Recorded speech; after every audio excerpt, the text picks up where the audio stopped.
Já estamos de volta com este Enfoque Pro TV, hoje aqui na OAB, na cidade de Barueri, entrevistando o professor em Direito, Carlos Eduardo Marques, para falar sobre o fortalecimento dos municípios como a solução para o Brasil. É um tema que a gente vem trazendo dentro do Este Foco, é a crise hídrica no estado de São Paulo, também em muitas cidades brasileiras, que é a falta de água. Há racionamento de água, muitas vezes o governo dos estados não admite essa falta de água nas torneiras dos cidadãos na cidade de São Paulo, e no nosso país, e a gente vê a dificuldade. Boa noite, doutor Carlos Eduardo. Boa noite, tudo bem?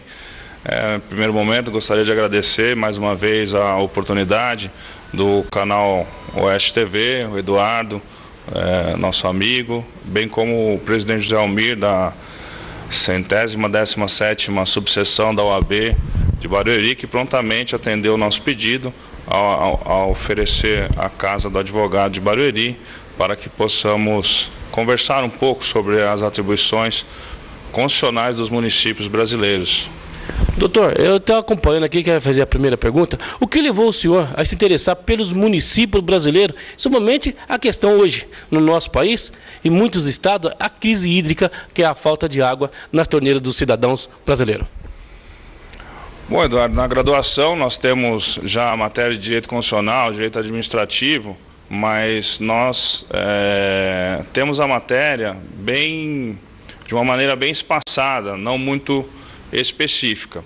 E como um cidadão ativo que eu sou, antes mesmo de ser advogado, antes mesmo de você ser jornalista, nós somos todos cidadãos, né? Mesmo terminada a graduação, muitos temas me deixaram inquietos, o que fez com que eu procurasse me especializar no direito público, na área do direito constitucional, né? E tendo as minhas aulas com os meus professores, né, pude estudar com maior ênfase como se compõe o Estado brasileiro. E nós temos já nossas aulas, né, nos primeiros anos de ensino na escola comum, se é que podemos chamar assim, né? Vemos o mapa do Brasil e muitas vezes não nos damos conta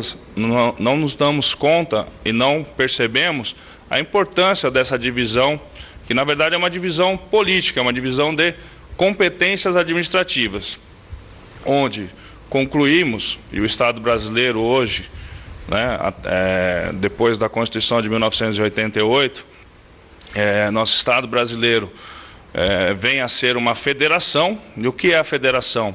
Nada mais é do que uma repartição de competências políticas administrativas, onde hoje nós temos um poder central, que é a União Federal, Brasília. Todo o território brasileiro se encontra dividido em 26 estados-membros, mais o Distrito Federal, e os estados-membros, consequentemente, se encontram divididos em municípios.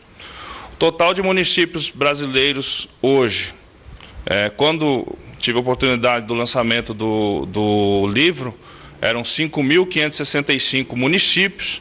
Hoje já temos órgãos oficiais noticiando que temos 5.570 municípios e outros noticiando que temos 5.580 municípios. Eu fico com prefiro ficar com o meu número, que pesquisei bastante na ocasião, né, de 5.565 municípios, o que eu já acho que é um número bem grande para o Brasil. Doutor, eu venho acompanhando que muitos estados brasileiros é a competência da água, tá? E hoje, que nem o exemplo, São Paulo, que é a Sabesp e o governo do estado de São Paulo. E a gente acompanha que os municípios aqui no estado de São Paulo, muitas vezes depende das empresas e um pouco do governo do estado, que se entende uma empresa mista. E que leva muitas vezes a depender dessa crise hídrica que está acontecendo em São Paulo. E a gente acompanha. Hoje, a solução que os municípios consigam manter o seu município com água potável nos municípios do estado de São Paulo, doutor? Eduardo, o que eu defendo realmente com relação aos municípios e o que nós observamos ao estudarmos a história brasileira é que desde o descobrimento do Brasil, nós sempre tivemos um governo central que manda a ordem para os estados membros agora e deve ser cumprido em todos os estados, todos os municípios do Brasil. Mas podemos perceber, se pegarmos a região sul, as necessidades de um município da região sul do Brasil são diferentes das necessidades da região sudoeste, que é onde nós estamos localizados, que são diferentes dos municípios da região nordeste, do norte, centro-oeste, e assim por diante, né? Com relação à água, recentemente eu estive no Rio Grande do Sul, e lá chovia muito. Os meus amigos do Rio Grande do Sul até brincavam comigo: ô Paulista, leva água para São Paulo, que vocês estão sem água lá, né? E aqui nós temos a falta d'água, a crise hídrica que nós estamos enfrentando. Importante dizer, ainda numa história próxima do estado de São Paulo, que o sistema Cantareira foi projetado na década de 70, e os engenheiros da época, hoje muitos vivos ainda, projetaram esse sistema para que ele desse vazão, fornecimento à população da região metropolitana de São Paulo até 2000. Então, realmente, já estamos em 2015, passaram-se 15 anos após a sua projeção inicial. E pouco se foi feito no sentido de planejamento estratégico para distribuição de água. E nós vemos vários municípios, seja o município de São Paulo, os municípios aos seus arredores, vem cada vez mais crescendo. São condomínios, empresas, moradias, enfim. E pouco se faz para que esse crescimento seja de forma ordenada, se é que podemos dizer, né? Para que não venha a faltar, como foi a sua pergunta, a água. Doutor, a gente acompanha aqui o abastecimento de falta de água. No Nordeste do nosso país hoje existem cisternas. O governo federal e os governos norte e nordeste do país entraram no programa de cisterna para abastecimento de águas para aquelas moradias do norte e nordeste, que muitas vezes tinha falta de água de 3 até uma semana sem água. E São Paulo não está ficando longe disso, doutor, porque a gente está acompanhando que hoje não tem uma solução por parte do governo do estado e mesmo do município, ou não há interesse do poder público em resolver o problema da água. Porque será que cada município, doutor, tem competência e condições de ter a sua manutenção de água municipal, como é o caso da iluminação pública hoje? Dá um exemplo só. A iluminação pública, os municípios hoje, elas são obrigados a cuidar da iluminação pública na sua cidade. Isso também não levaria os municípios a ter a sua própria água, doutor? Doutor, nessa estudo, levantamento sobre a crise hídrica no estado de São Paulo e no Brasil? Eduardo, o que nós vemos é que o sistema estadual realmente, no caso da Sabesp, ele está sobrecarregado, né? E em nível municipal, o que nós defendemos? Por exemplo, não precisa ser cada município, mas conjuntos de municípios terem seus reservatórios próprios de água. Como Campinas, por exemplo, aí seria uma outra vertente. Campinas tem a sua própria companhia de abastecimento e fornecimento de água e esgoto, que é a Sanasa. Então, o que nós defendemos? O que eu defendo em termos de município? Cada município ou cada conjunto de municípios, em São Paulo são 645 municípios, terem reservatórios menores para poderem atender a necessidade dos seus munícipes. Isso faz com que o sistema central de abastecimento de água, no caso a Sabesp, não fique tão saturado. Outra coisa que os municípios e estados podem fazer, e eu acho até que é uma iniciativa de custo baixo, Eduardo, é fazer a captação de águas das chuvas nos telhados dos prédios públicos, para reutilizarem ou fazerem um reuso dessa água captada nos próprios públicos na sua própria manutenção, como irrigação de gramas, lavagem de áreas comuns, utilizar essa água para dar descarga nos banheiros. E aqui vale lembrar que nós talvez sejamos uma das únicas populações do mundo que dá descarga, utilizando descarga dos nossos dejetos, né? Descarga com água potável. É uma cultura também que tem que ser mudada, porque é água tratada, é água já beneficiada, potável, pronta para ser consumida. Uma outra sugestão que nós trazemos para os municípios, nós temos visto muitos condomínios, que eu até brinco, são verdadeiras cidades dentro de cidades, né? Dependendo do condomínio que nós verificarmos, movimenta ali 10 mil pessoas, 5 mil pessoas e assim por diante. É uma população que muitos municípios do Brasil, às vezes, nem têm municípios realmente constituídos, né? Então, o que nós também trazemos como contribuição nesse sentido? Que o município só liberasse o alvará, a documentação municipal, né, que fosse de sua competência, somente após verificado que esse condomínio tivesse seu próprio sistema de uso, reuso e captação de água. No mais, fica a dica e a orientação para o cidadão economizar água. E se continuar do jeito que estão as coisas, Eduardo, nós realmente teremos que aprender muito com os nossos amigos nordestinos e teremos que fazer uso de cisterna, sim, como muitos já vêm fazendo atualmente.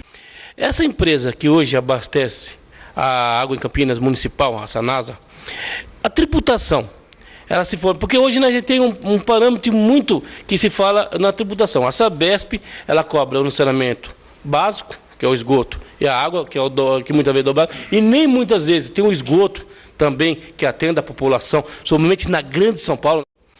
E a gente sabe que a tributação da água se torna cara. Os municípios teriam como administrar a tributação também dessa água, sendo que a iluminação pública, a Eletropaulo, passa uma taxa para o município? Como que funciona o sistema hoje em Campinas, com essa empresa terceirizando a água municipal na cidade de Campinas? Na verdade, a Sanasa, ela é uma empresa, até onde eu pude verificar, uma empresa municipal, né? Como você mesmo disse agora há pouco, hoje nós pagamos taxa para a Sabesp, taxa de consumo de água e taxa de esgoto, né? O que nós podemos observar muitas vezes é que o esgoto ele não é tratado, ele é jogado muitas das vezes in natura nos rios, né? A partir do momento que o município ou um consórcio de municípios se unirem para constituir uma empresa pública aos moldes da Sanasa, essa taxa deve ser paga para essa empresa que venha a tratar e fornecer água para esses consumidores, munícipes consumidores, bem como que venha a tratar o esgoto gerado por esses munícipes, por esses usuários. A gente vai no pequeno intervalo comercial. No próximo bloco e último bloco, eu vou estar entrevistando aqui o professor em Direito, Carlos Eduardo Marques, também falando sobre o seu lançamento do seu livro, como está a repercussão do livro no nosso país, as palestras no Rio Grande do Sul, em Campinas, que muitas vezes traz o direito de você, cidadão, procurar os seus direitos e deveres. Não sai daí, a gente vai no pequeno intervalo comercial e já voltamos com esta Enfoque pela TV.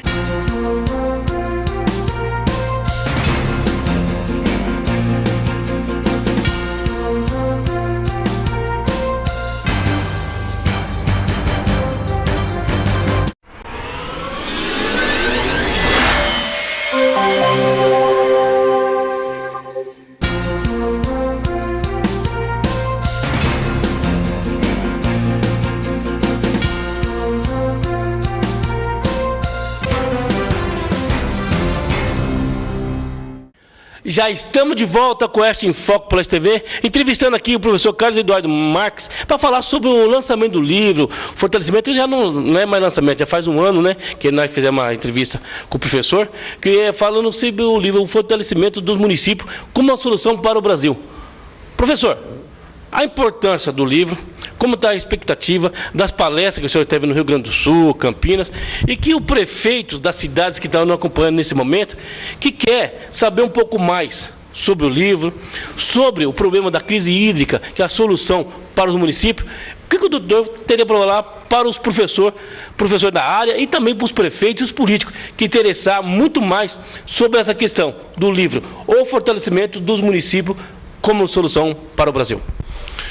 Eduardo, a repercussão do livro tem sido muito valorosa e muito gratificante. Como você mesmo já disse, tivemos a oportunidade de ser homenageado no Rio Grande do Sul, proferir palestras em Campinas, recebemos contatos de vários estados do Brasil e nós temos também uma certa tendência de criticar só o poder público. Eu gostaria também de deixar aqui na nossa conversa a obrigação do cidadão também, quando falamos em fortalecimento dos municípios. Não adianta só pensar que para se fortalecer um município precisa vir verba do governo federal, do governo estadual, aumentar tributos, etc. Nós precisamos também o engajamento do cidadão comum, né, como um maior fiscalizador de todos os trabalhos realizados no município, desde o funcionário público, servidor público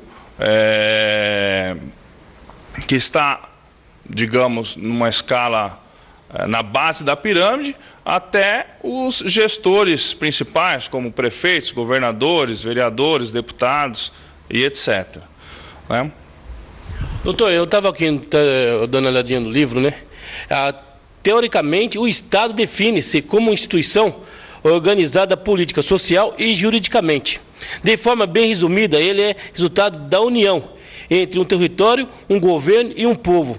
Que o senhor fala um pouco sobre isso aí, da organização entre as entidades, o governo federal, estadual, municipal e juridicamente também, que atenda ali a sociedade da nossa população e a sociedade, que muitas vezes sente falta do poder público e somente nessa onda da crise da água, que está ocorrendo só no estado de São Paulo, é no Rio de Janeiro, é Minas Gerais, e a gente sabe que precisa ser políticas públicas que entenda a sociedade da nossa sociedade e população. E o livro é importante nessa questão, doutor, que eu vi juridicamente também, que o cidadão tem um direito, como que está na Constituição Federal, todos somos perante a lei, são todos iguais, que é a água, que muitas vezes família sofre com a falta de água nas torneiras. Como que você fala aí para nosso trabalhador que está acompanhando agora, nós, na cidade de Iguape, Biúna, Jequitiba, aqui na região metropolitana de São Paulo, e pela internet, www.stv.com.br, essa entrevista. A solução, doutor, do poder público e o cidadão.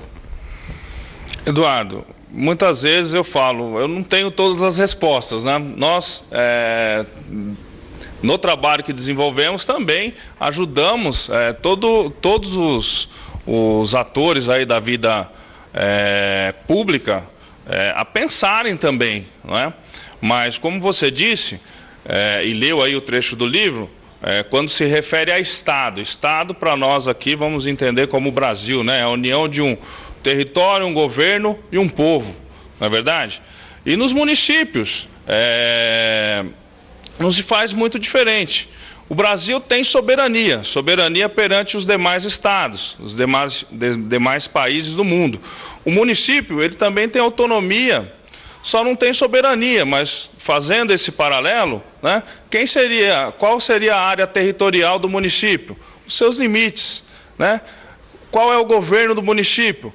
O executivo e o legislativo. E qual é a população do município, ou a nação? São os munícipes. Então, se todos os municípios, inclusive, que é de competência constitucional, resolverem os seus problemas locais, automaticamente não se sobrecarrega não se sobrecarregam os Estados-membros e os problemas da República Federativa do Brasil tendem a se resolver de uma maneira mais fácil e melhor equacionada. Lembrando que um município pode fazer um consórcio, uma parceria, montar uma empresa junto com outro ou outros municípios. Não precisamos ter somente um município isolado, quando tratamos, por exemplo, da crise hídrica, como você ressaltou agora há pouco, e foi um dos temas mais, digamos, intrigantes e que os gestores públicos têm que enfrentar atualmente aqui na região sudeste do Brasil, especificamente em São Paulo. Doutor, é uma questão, a prioridade é a água, a gente vê. Tem pessoas que já me mandaram e-mail, por exemplo, eu tenho uma pessoa, tem uma família que precisa da água. Também tem aquelas pessoas que estão camadas, aquelas pessoas, muitas vezes, e falta 3 dias de água.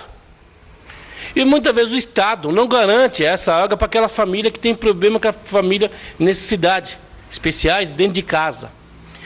Muitas vezes as pessoas não sabem o seu direito, se pode processar o Estado, a Sabesp, e fica naquela discussão. E muitas vezes comprando garrafas de água de 20 litros para abastecer a sua casa. Cabe esse cidadão que está vivendo essa dificuldade hoje, doutor, a falta de água, de processar o Estado para que garanta a sua água, como vamos dizer naquelas famílias que precisa, que a gente sabe que pronto-socorros precisa de água, vai caminhão-pipa para abastecer. E muitas vezes o cidadão, aquele que paga a sua conta de água, o seu esgoto, ele não tem esse mesmo direito. E muitas vezes tem uma pessoa em casa com enfermidade, precisando de tratamento, e muitas vezes precisa da higiene. E falta água 3 a 4 dias na torneira. Qual que a pessoa pode estar procurando para poder também garantir o seu direito, doutor? Carlos Eduardo Marques. Eduardo, muito interessante a pergunta, parabéns. Nós tivemos a situação semelhante quando nós tivemos, recentemente, num passado próximo, falta de energia elétrica, onde pessoas que dependiam de aparelhos elétricos para se manterem vivos em suas residências, simplesmente, sem mais nem menos, ou por um motivo ou outro, que a autoridade pública achava naquele caso concreto, retirava o relógio de fornecimento de energia elétrica e essa pessoa ficava sem nenhum respaldo para que esses aparelhos continuassem a funcionar. Eu mesmo manejei no meu escritório várias ações, na ocasião contra a Eletropaulo, no caso da energia elétrica, né, para que se mantesse o fornecimento de energia elétrica, inclusive para se garantir a vida. A vida é um direito fundamental do cidadão, né, e deve ser sempre respeitada pelo Estado. Lembramos ainda o princípio da dignidade humana. O que vem a ser esse princípio da dignidade humana, que também é direito fundamental do cidadão brasileiro? O princípio da dignidade humana, em poucas palavras, diz o quê? Que o Estado, com todo o seu potencial de poder, se é que podemos assim, dizer assim, deve se voltar para trazer essa dignidade humana para todos os seus cidadãos. Com relação à água, para respondermos especificamente, no meu entendimento, o cidadão que se encontrar nessa situação, dependendo da água para sobreviver, né, vida, dependendo da água para a sua vida, vida ou morte, né, se é que podemos dizer, tem sim e deve procurar os meios judiciais e teremos sim decisões judiciais favoráveis nesse sentido, para que se mantenha o fornecimento de água na residência desse cidadão ou desses cidadãos que necessitem desse bem tão precioso que é a água para viver realmente, né? Com a certeza, professor Carlos Eduardo Marques, o cidadão tem direito à água. E muitas vezes entidades também que cuidam de pessoas especiais, já relatamos reportagem no Oeste em Foco, que também por falta de água, muitas vezes reclamou sobre essa questão. Doutor, para a gente trazer um assunto no próximo programa, até queria já deixar marcado, agendado, é sobre a segurança. Sumamente a gente vê hoje a lei das guardas municipal, né, na Constituição Federal, que ainda existe parâmetros para ser discutido, perante a sociedade, perante as autoridades, dos direitos e deveres. E muitas vezes a gente vê as guardas no Brasil, muitas vezes com poder máximo da polícia, mas muitas vezes não sabendo as atribuições para atender a sociedade, aqueles cidadãos, e muitas vezes a população pergunta, e eu recebo muito e-mail, que eu queria deixar para o próximo programa, para a gente trazer uma questão. Mas eu queria que você falasse um pouco sobre as guardas no nosso Brasil e o Estatuto, e que a Lei Constituição Federal rege para que as guardas entrem com a lei e o cidadão saiba os seus direitos e deveres. Eduardo, hoje no arcabouço jurídico que nós temos lá o artigo 144 da Constituição Federal, que ao tratar da segurança pública, elenca nos seus incisos, né, quem são as polícias do Estado, Federal, os Estados membros, né, e no seu parágrafo 8º do artigo 144, preconiza que os municípios poderão criar as guardas municipais para a defesa dos seus próprios públicos, né? E recentemente tivemos editado uma lei federal que se denomina o Estatuto Geral das Guardas Municipais, né? Ao meu ver, como constitucionalista, há uma impropriedade constitucional entre a lei federal e a atual Constituição Federal, da forma que ela se encontra redigida hoje, né? Para que as guardas municipais realmente sejam polícias municipais, que eu defendo que todo município tem que ter a sua polícia municipal, aos moldes da polícia militar para com o Estado, né? Para reprimir e prevenir e reprimir os crimes, né? Quer me parecer que o constituinte derivado, poder constituinte derivado, que hoje é feito esse papel de reforma da Constituição Federal pelo Congresso Nacional, lá nos moldes do artigo 59 da Constituição Federal, tem que reescrever a Constituição ou alterá-la nesse sentido, para que o ordenamento jurídico não fique, não tenhamos nenhuma norma inconstitucional. Que é isso que vem a preconizar o sistema da hierarquia das leis, defendida mundialmente e secularmente por Hans Kelsen. E se você quiser mandar sua pergunta aqui no Oeste em Foco, ostv@bol.com.br, falar no próximo tema sobre as guardas municipais no Brasil, que a lei está na Constituição Federal, os direitos e deveres também do agente público para atender a ansiedade da nossa população brasileira, que muitas vezes se cria as guardas municipais e muitas cidades brasileiras que ainda não têm a guarda municipal. E o direito também do agente público, guarda municipal, do direito também como o Estado garante dos policiais civil e militares nos estados. Precisamos trazer esse tema. Manda seu e-mail, vamos estar entrevistando aqui o professor Carlos Eduardo Marques para falar um pouco mais sobre o direito e deveres de você, cidadão. Professor, obrigado pela entrevista e desde já deixando aqui o canal da OSTV aberto para estar trazendo um assunto ao jurídico, esclarecimento à população e à sociedade, os temas relevantes que é o direito e o dever do cidadão. E obrigado pela entrevista. Eduardo, eu que só tenho a agradecer de mais uma vez você abrir esse canal de comunicação para nós podermos expressar as nossas ideias, os nossos ideais também, né? Só tenho a agradecer ao STV, aos telespectadores e mais uma vez ao Dr. José Almir, presidente da 117ª subseção da OAB Barueri, que prontamente nos atendeu, né, ao conceder a casa do advogado, para nós podermos ter essa conversa. Passo às suas mãos agora um exemplar do livro, né, e permaneço à disposição para discussões que se fizerem pertinentes e necessárias com relação aos assuntos abordados no livro, o fortalecimento dos municípios como solução para o Brasil. Muito obrigado. E chegando ao final do Oeste de Foco de hoje, queria também agradecer ao presidente da OAB de Barueri, José Almir, pela atenção, deixar a gente usar esse espaço para estar entrevistando aqui o professor Carlos Eduardo Marques, simplesmente o fortalecimento do livro dos municípios como solução para o Brasil. E no próximo programa também vamos estar entrevistando o presidente da OAB para falar sobre a inauguração desse lindo prédio que a gente estamos aqui hoje. Parabéns à OAB de Barueri, aos advogados de Barueri, pela essa grande conquista, que é a importância do direito ao cidadão. A prerrogativa do advogado, ter a sua casa, muitas vezes para discussão no judiciário, que isso traz importância à nossa legislação brasileira. E que também o Ministério Público também tem a sua casa, como aqui é o exemplo da cidade de Carapicuíba, o Ministério Público também tem o seu espaço, que aqui também que consolida o direito do cidadão, que é o direito e deveres. A gente aqui agradece mais uma vez ao OAB de Barueri pela essa grande oportunidade de a gente estar entrevistando aqui o professor Carlos Eduardo Marques. E chegando ao final do Oeste em Foco de hoje, sugestão e reclamação 2803-2241 ou manda e-mail ostv@bol.com.br. Obrigado pela audiência, um forte abraço e até lá.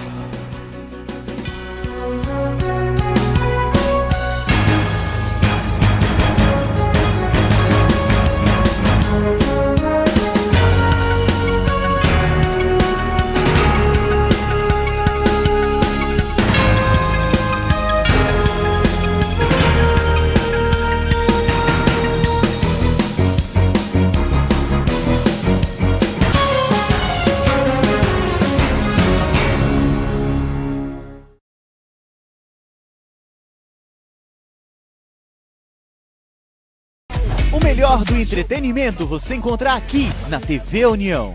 Às 10 horas, Top Mais. 11h30, Traduzidos. E 4 da tarde, Clube Pop.